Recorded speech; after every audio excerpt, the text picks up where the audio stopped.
बेकायदेशीर वेश्या व्यवसाय पुन्हा खुलेआम सुरू झाल्याने नागरिकांमध्ये तीव्र संताप व्यक्त केला जात आहे। नागरिकांच्या तक्रारीनंतर अवघ्या 15 दिवसांपूर्वी हा व्यवसाय बंद करण्यात आल्याचे सांगण्यात आले होते। मात्र पुन्हा तोच प्रकार सुरू झाल्याने पोलीस प्रशासनाच्या कार्यक्षमतेवर गंभीर प्रश्न उपस्थित होत आहेत।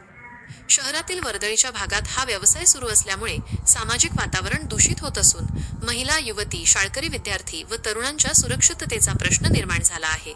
पोलीस निरीक्षक मनोजकुमार राठोड यांनी यापूर्वी कठोर कारवाईचे आश्वासन दिले होते। मात्र प्रत्यक्षात परिस्थिती जैसे थे असल्याचा आरोप नागरिकांकडून केला जात आहे।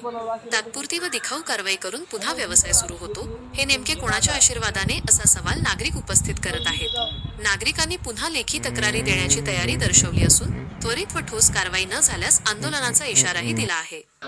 आता प्रशासन ठोस कारवाई करणार की केवळ आश्वासनांपुरतेच मर्यादित राहणार, याकडे संपूर्ण मंठा शहराचे लक्ष लागले आहे। आर्यव्रत न्यूज मराठी करिता प्रतिनिधी गजानन माळकर, मंठा।